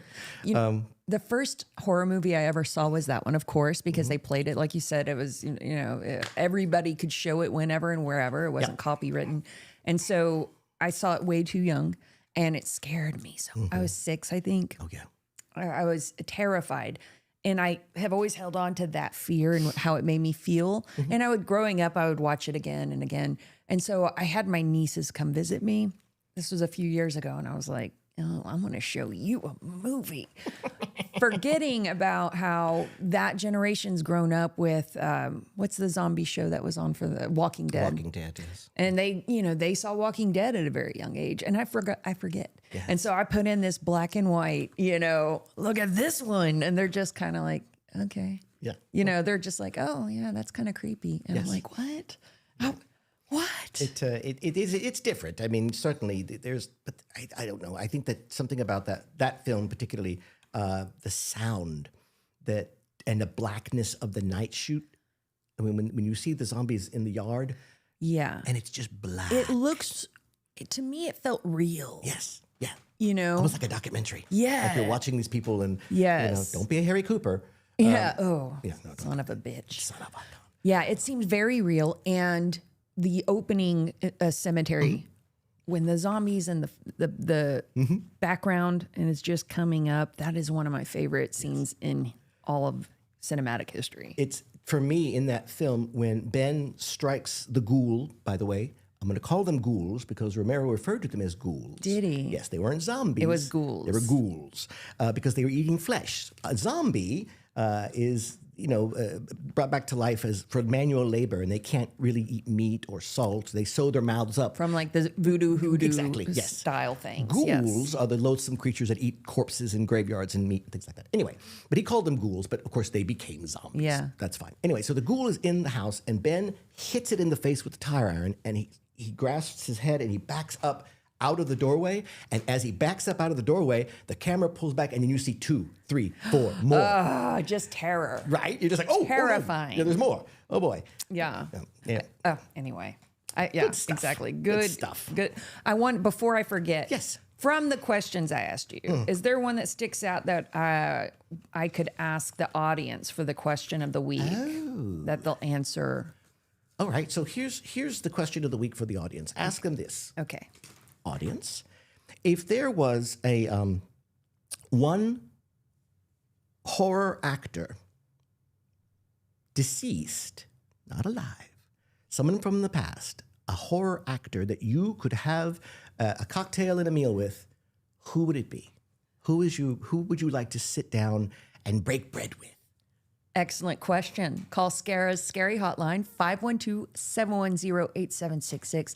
Answer Professor Griffin's question. Which deceased horror actor would you like to have a little tea party with. And then maybe that it'll bring up some names that people will go, oh, I've never heard of him. Let me look him up or whatever, or her up. That's great. No, absolutely. Poking the brain a little. Poking the brain a little bit.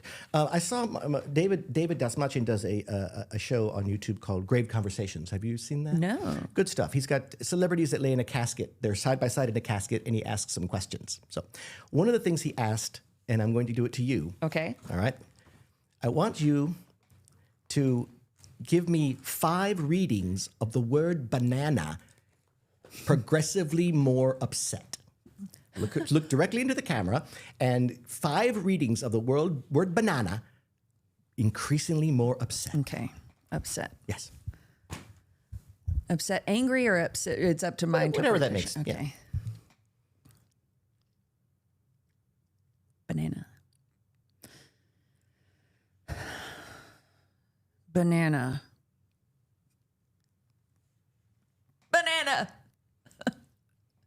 Banana. Banana. Oh my God. I want you to do it now. Your turn. You have to do it now. All right. Put the camera on Professor, please. There we are.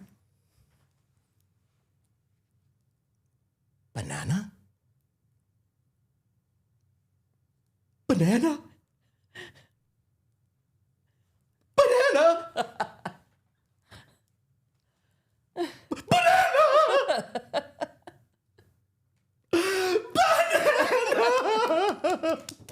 Yes. Bravo. Very good. Very good. I love it. All right. David Holcutt says, wait, am I saying your name right, David? David Holcutt. Hocutt? H-O-C-U-T-T. How do you pronounce it? Say again? H-O-C-U-T-T. Hockett. David Hocutt. Hockett. Hockett, like you're hawking jewelry. Yeah. David says, Joe Bob needs to be on my show. I think so, too. Yes. Does he ever come to Austin besides doing these shows, I wonder? He does.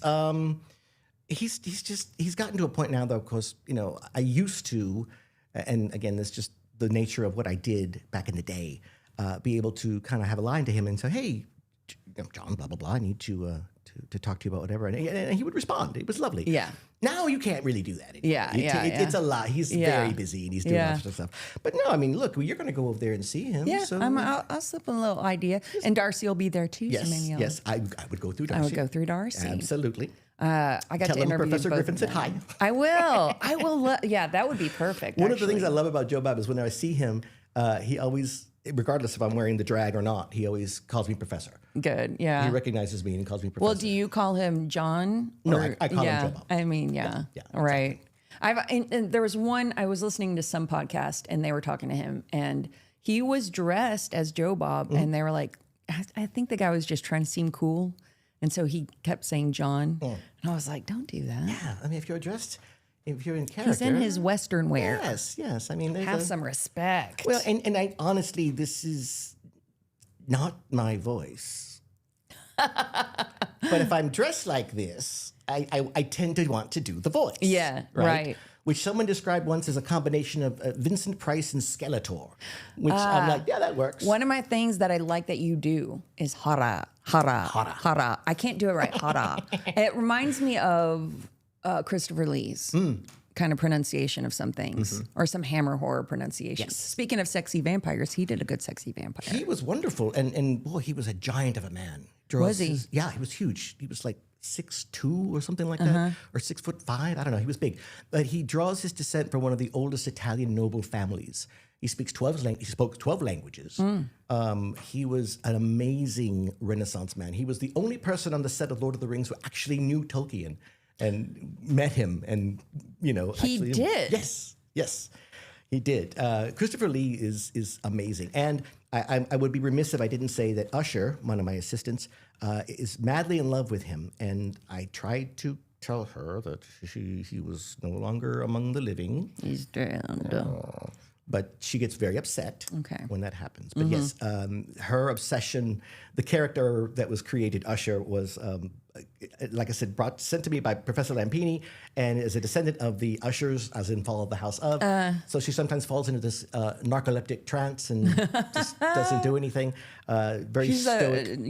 a woman of few words. Yes, except when it comes to Christopher Lee, and we did several episodes where she took over the show and showed Christopher Lee movies, and It's all Christopher Lee all the time Christopher for Lee her. all the Christopher Lee channel. I remember when I was reviewing The Wicker Man, I read that he did all of the promotion for that for free because they'd run out of money. Yes. And he was like, you know what? Let's just do this. And he went around and traveled around on his dime. Yes. I thought that was phenomenal. Who does that? He was such a fan of classic literary works. When he did Dracula, of course, and then every movie that came after got less and less legitimately Bram Stoker, but he would insert lines from Bram Stoker's novel into the movies, like in the Satanic Rites of Dracula, where he says, my revenge is for the centuries, it has just begun. That's from Dracula. He pulled that out. He pulled that out. And that's the thing, yeah. So I like that. That's a nice little factoid. Yeah, he was a big fan of literary works and getting it right. He did a movie called I, Monster with Peter Cushing, his longtime collaborator and friend, where he played Dr. Jekyll and Mr. Hyde. However, for some reason, they changed the name into Dr. Marlowe and Mr. Blake. And to hear Christopher Lee tell the story is hilarious because he gets grumpy. Back in the, towards the end of his life when he was doing all these interviews, he would sit there and go, for reasons I do not understand, they never let me use Stevenson's names. I became Mr. Blake. Ridiculous. Do you think it was a copyright issue? No, I don't know why they did it. It's public domain. It's Dr. Jekyll and Mr. Hyde. It's Robert Louis Stevenson. That's true. By the time, that is so weird. They just changed the name, and nobody, all the other characters had their right names. Oh my God. Utterson was there, and I mean, all the names were correct, except for some reason they changed the name. Sometimes people do things thinking it's a brilliant idea. Right. I'm putting my stamp on it. Yeah. Let us do it, but this way. You mentioned something at the very top of this that I want to bring it back to, and then we'll probably close out. Ah, yes. But when we were talking about The Exorcist, and it's the one that really laid forth all of the tropes for possession movies. Yes. Wouldn't it be something if they did a new take, not on The Exorcist, but a new take on a possession film where it went in a different way? Kind of like how 28 Days Later really, I think, flipped the zombie genre in a new direction. They became fast, and it was a different type of virus, and it was, it was still some of the same tropes, but different. I wonder how that would look if they did a different take on possession movies. Well, we have the standard of innocence being corrupted. So when you think of it like that, you have, Reagan McNeil, this little 12-year-old innocent girl who becomes this foul-mouthed, horrible thing. But the demon himself, Pazuzu, is a Babylonian demon of the air. And so I think that they did the interesting things, and I'm going to get on the new stuff here in a second, but they did interesting things like her making a turtle with wings. Or the levitation, of course. The Pazuzu statue with the wings. I would love to see a possession, very much like, this is going to be a really out there for some of you. In the 1970s, I think it was in 77 or 78, there was a made-for-TV movie called Jesus of Nazareth with Robert Powell as Jesus. There's a possession scene in there. Is there? Yes, where Jesus drives out a demon from the possessed boy. And his possessed boy was like a wild man. He was leaping around, tearing things down, spittle running off of his face, screaming, people trying to hold him. He was just like a wild man.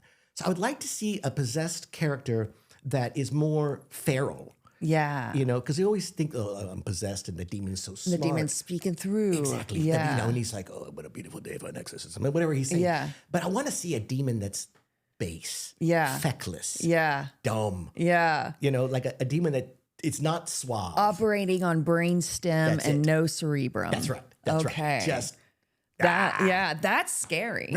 Right. That foaming at the mouth, but super strength maybe, certainly, all of that, certainly, but not, not tricking you. That would be something kind of unique. Although so much has been done with the possession subgenre already, and the new Mummy.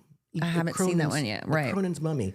It's much more of a exorcist mummy. That's what I hear. Yes. They say it's in the same universe as The Evil Dead. Yes. So that's interesting. Is it as body horror as I've heard? Okay, yeah. That's on the this month because Texas Frightmare Weekend's coming up. I've only been able to see Hokum. Oh, right. So I've got to get out there and see everything else. I have not seen Hokum. What is your elevator review? Okay, I really liked Hokum. Now I like that director whose name escapes me, but he did Oddity, which I thought was phenomenal as well. Hokum is it's a little bit of like it's got folklore. There's a couple of jump scares in there, but it's atmospheric without being a slow burn. And the story's good. And there's a lot of metaphor in there if you're smart enough to catch it. Yes. And there's a lot of little things that you can catch. I don't want to spoil it, but there's things that happen that are so fast you might miss it. Sure. And in fact, the people I was in the theater with, the three dudes that were walking out in front of me missed it all and misinterpreted it. And they were like, well, that wasn't very good. And what was that rabbit? And blah, blah, blah. There is no rabbit. It's a donkey, first of all. But anyway. Okay. All right. So I enjoyed it. I really liked it. And it's a good one to see in the theater. Oh, good. I became a fan of his with Oddity. And he did one more, but I can't remember the name and I haven't caveat. I haven't seen it, so I don't know. I can't speak on that one. Right. But this one's great, and it has that actor that was in the Parks and Recreation. Oh, yes, he's in Severance, right? In Severance as well, and Krampus, and yes, but he plays kind of against type in this movie. Adam Scott. Adam Scott plays against type. Michael Flanagan. Oh, we already did that. Yeah, but you. He showed up eventually. There we are.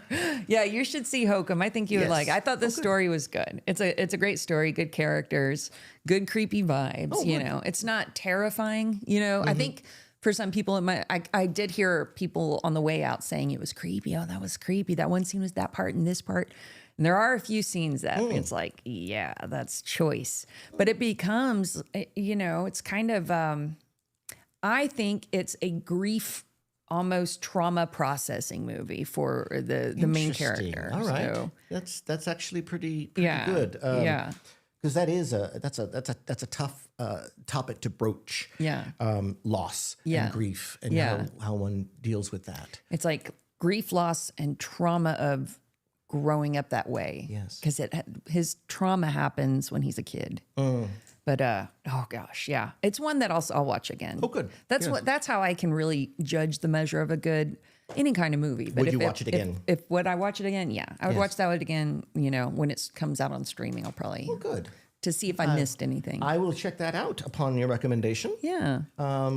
Yes. Wonderful. We have your recommendation. We have your acceptance to come out to a Scream theater, so we'll have to get you on a date for that. Yes. And am I allowed to bring Dan? Yes, you are. I was about to ask you. All right. And I guess Usher. Usher will be there as well. Yes, okay, great. Yes. Well, let's make it a whole thing. Make it a whole thing. All right. I'm excited. We got to pick a date when I know that people that I know are like Boudreaux has to be in town. He's about to be out of town for quite some time. Yes, he's going to Spain, isn't he? He's going to Spain and then to New Mexico to shoot a movie. So when he comes back, we'll figure it out. Make that happen. That'll be lovely. Those are on the first Sunday of the month usually, so we'll get that going. Now, you do it rain or shine? Yep. And all year round, like every month, December included? Yeah. Not wanting to push it to December, but Frankenstein was a Christmas special of the world released in December. I mean, it could be of 31. That would give us plenty of time to like make this a big thing. And the good news is in Texas, the drive-in was born in Camden, New Jersey in 1939, but it had the good sense to come to Texas to thrive because the weather here, generally speaking, all year round, is nice. It's nice enough for a drive-in. Nice enough for a drive-in. I've never been driven inside. The only time I've had to because I like to watch the drive-in outside of the car. A lot of people watch it in their car. I like to sit out on the deck and watch it. But the only time I've ever had to like get in the car was a couple of Scream theaters ago and it was raining, but it was so cool to watch a movie in the rain. Yes, It's a very fun experience, the drive-in. I'm so glad we still have one in the area. I am too. I think that Stars and Stripes is a great drive-in. Doc's Drive-In obviously is another one. There's the Stars and Stripes in New Braunfels. Yeah. That's a beautiful drive-in theater. I grew up going to drive-in theaters. In fact, getting full circle, The Seventh Voyage of Sinbad, the movie I was describing, I saw it at the drive-in. You saw that one at the drive-in. Yes. I saw Friday the 13th in 1980 at the drive-in the first time. What was the first horror movie you remember seeing? Well, it was, yes. Okay, I got it. When I was a little boy and I would sneak out at night in Houston, Texas and turn on Boo Theater, hosted by Harold Gunn, who was Count Harold. That was his character, was a goofy vampire, with Karis the dummy mummy, his assistant. And I would sneak out and watch it with the sound turned down because I was supposed to be in bed, but I really wanted to see, Boo Theater. It's an eyeball. And the movie they were playing, the one I remember the most, the first one I actually remember was Attack of the Mushroom People. The Japanese Attack of the Mushroom People. Yeah. Which is kind of horrifying. Is this the one where they go to the other planet? No, it's on an island. They're on a boat. That's it. Yes. Yeah. Yeah. I saw that recently for the first time.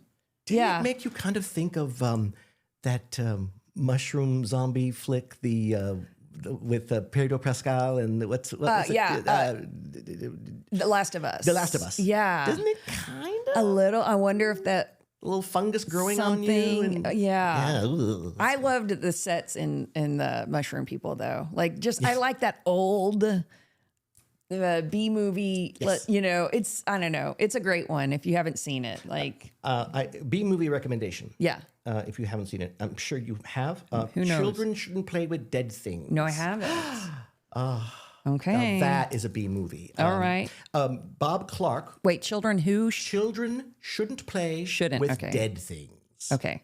Yes. Says who, motherfucker? Yeah, exactly. I'm just kidding. Well, these kids shouldn't. But it was directed by Bob Clark, who, of course, did A Christmas Story. Oh, my goodness. And Black Christmas. Right. But this is one of his first films that he did with Alan Ormsby, who did the makeup and plays one of the characters in that.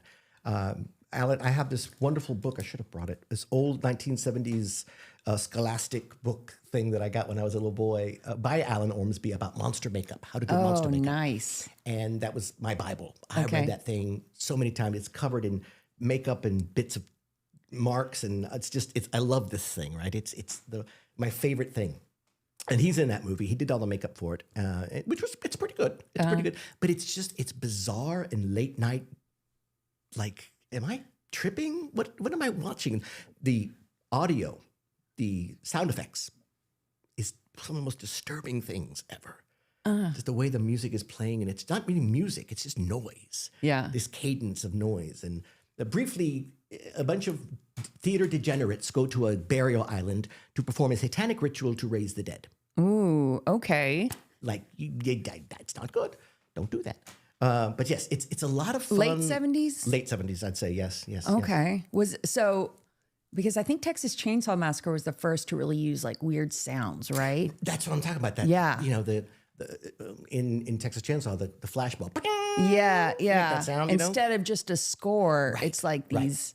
Weird, I love that. Dissonant noises. Yes. 70s cinema there's like in the one I was telling you about, they play this song out of nowhere that's banjo-y and hillbilly in the Last House on the Left. Last House on the Left, yes. That soundtrack is fucking weird. Yeah. I'm like, what? That's another hard watch. Yeah, that is a very hard watch. Particularly at the beginning. And you're just like, oh, these people. And then, of course, by the end of it, you're like, yes. Yeah. Please. Yeah, revenge. Absolutely. Yeah, a good revenge. Have you seen the remake of that? Yes. Same. Yes. They're both good, but the original is weird. It's a I spit on your grave kind of style of revenge that, but we had to get through the first part of it and go, oh, God, this is so uncomfortable kind of watch it like that. Yeah, I know it's important because the character has to have this motivation. Yeah. And so you have to make it bad. Yeah. Oh, but that's... I always have to, with those types of movies, and I'm not a trigger warning person. I don't require them myself. But... for those types of movies, I will often let the It doesn't matter if you're female or male. I like to let the people know, like, hey, this is what's going to happen in this movie. Yeah. Just so you know, if that's going to be difficult, That's right. Don't watch it. That's right. It's not worth it. Some of the assaults and things like that happen in the movies that we mentioned. Again, it's a tough watch. But look, it's cinema, and it's them. They're telling a story, and like Romero again in Night of the Living Dead, when he showed the zombies eating, he said it's very important to show them eating, because if you don't show them eating, the threat isn't real. And so love it. Literally munching on, intestines. And it was terrifying. Oh, yeah. That had never been done. Terrifying. Changed history for movies. My favorite ghoul is sitting out in the yard munching on an arm, and he's happily munching on an arm, and you hear crickets, and the moon goes out from behind a cloud, so the moon illuminates him, and he kind of goes, like, yeah, nice night. When we did Damsel of the Doomed, my movie, yay! That, by the way, we'll be selling the Blu-rays at Frightmare, and then it's going to be streaming. But we had a scene where we asked people to show up as zombies. They were coming to my character's show, which is what I do now, which is weird. But anyway, so everybody shows up as zombies, and we had our makeup artists there, like fixing up people's faces if they wanted it. And then this one man, his name's Joe Dickey, and he shows up, and I didn't know him before. And he walks up, and he's in a slim cut suit, black suit, white shirt, slim tie, and he looked like a zombie or a ghoul from. And I was like, "That's what I'm talking about, brother." Wore the suit. Yes. That's what I'm talking about. Like, you came out of the grave. That's what I mean right here, because everybody else was like just in their regular clothes that they shredded. They're going. What's the one I was telling? We were just talking about the one that was on TV recently. What the Walking Dead. Walking Dead. Everybody went kind of Walking Dead with it, where they weren't coming out of the grave. Yes. They had been bitten and turned. But this man was from the grave. Actually coming out of the ground. And again, children shouldn't play with dead things. They have a great zombies coming out of the grave. I love it. And they're all in groundbreaker. suits. Yeah. I mean, it's literally coming out of the ground. You have sold me. Yes. I'm so excited. I cannot tell you about these two things. Halloween, the happy haunting of America, and children shouldn't play with dead things. Excellent. Okay. And you might even think about hosting it one day. Oh, you mentioned it, and I wanted to follow up. Did the movie predate the Doc's Drive-In gig? Yes. And let me tell you, so a couple of things. One, the movie is about my character manifesting. Like, there's manifestation, okay? So that's something to know. And a guy in the movie gives me a book that I use as a journal to kind of manifest my desires. My character's job is a horror host who shows movies at a drive-in theater. And so we filmed all of that. And then after we shot the movie, we were sitting around, and I was like, wouldn't it be cool if I actually did that? And so we sent a little message. Hey, can I actually do that to the Yes. And they were like, yeah, come on down. So how wonderful that amazing. And then I cannot remember who, but somebody, then someone on who follows me on Instagram, a really nice person, sent me a grimoire, like out of nowhere, like just similar to what the person in the movie does, but he had never seen the movie. So that happened like right after. And then there was a third thing that I cannot, I'll yell that out in the middle of the night, but something else happened that I wrote in the movie. And then in real life, here we are, All right. Very... Look, I'd much rather have your power than killing Ray Bradbury with a eulogy. Your power is much better than mine. Yeah. If you had to choose manifesting fun things for yourself or killing your hero. Right. Which one? I don't know. I mean, somebody says, before we go, I remember Jesus of Nazareth, but had no idea it was a television movie. No wonder I was able to see it as a kid. Yes.